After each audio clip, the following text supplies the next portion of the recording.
Bismillahirrahmanirrahim. Assalamu alaikum, dear students. Hope you will be fine by the grace of Almighty Allah.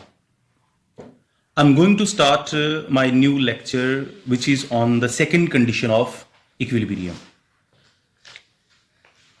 It states that when sum of the torques acting on a body is zero, the body is said to be in complete equilibrium. मतलब क्या है इसका कि अगर किसी चीज पे जितने भी टॉर्क्स लग रहे हैं उन सब का सम जीरो हो तो बॉडी को हम क्या मानते हैं? इक्विलिब्रियम में. ओके, फर्ज करो आपके पास एक बॉडी है इस शेप का. If you apply the two equal and opposite forces on this body whose line of action is also the same straight line. यानी अगर हम F1 इधर लगा रहे हैं, F2 इधर लगा रहे हैं और ये दोनों आपस में इक्वल हैं और इनकी जो लाइन ऑफ एक्शन है is also a same straight line. In this case, the body will be in stable equilibrium. यानी इसे हम स्टेबल या स्टैटिक इक्विलिब्रियम भी कह सकते हैं. क्यों?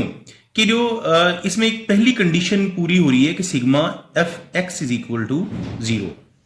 मतलब ये हुआ कि जितनी भी एक्स डायरेक्टेड फोर्सेस हैं उन सब का सम क्या हुआ? जीरो.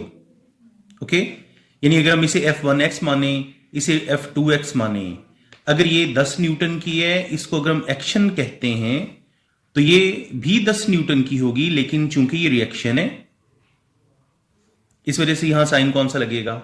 माइनस का. ओके, तो अगर हम इसको कैलकुलेट करते हैं, sigma F is equal to F1x plus F2x. Okay, तो इधर आ जाएगा +10 और इधर आ जाएगा -10. 10 minus 10 equals to 0. It means the sum of the torques acting on a body is 0. The body will be in equilibrium. Okay? ये देख लें जरा कि इन दोनों केसेस में जो सम ऑफ द टॉर्क्स है वो क्या है? 0. अब आते हैं कि अगर फर्ज करो कि ये लाइन ऑफ एक्शन जो है वो सेम स्ट्रेट लाइन ना हो, यानी आपके पास एक ऐसा बॉडी है,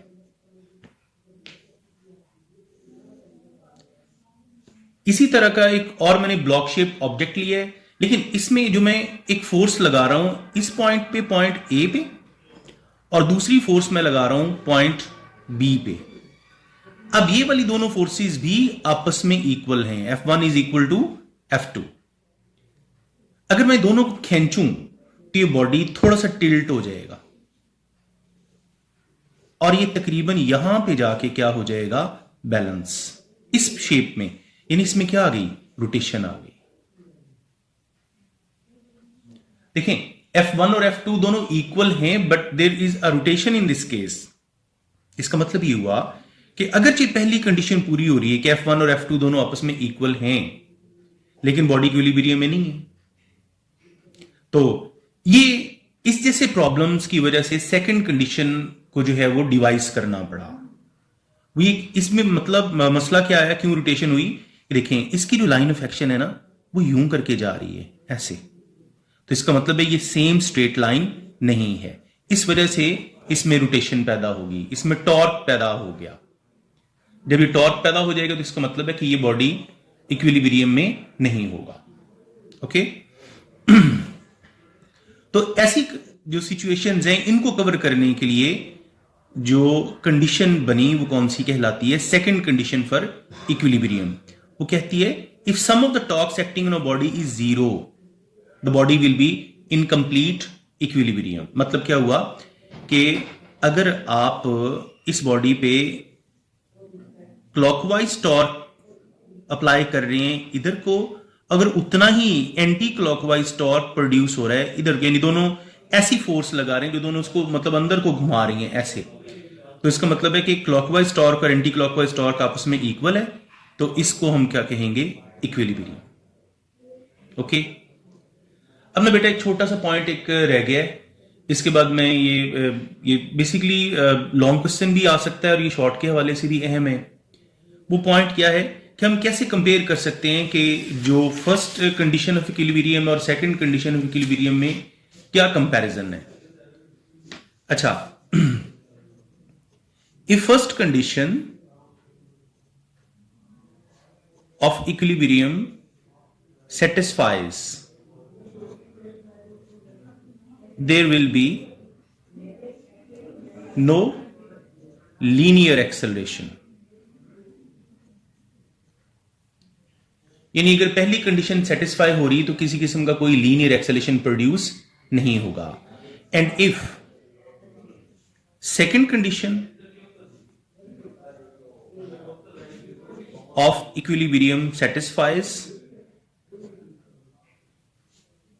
no rotational acceleration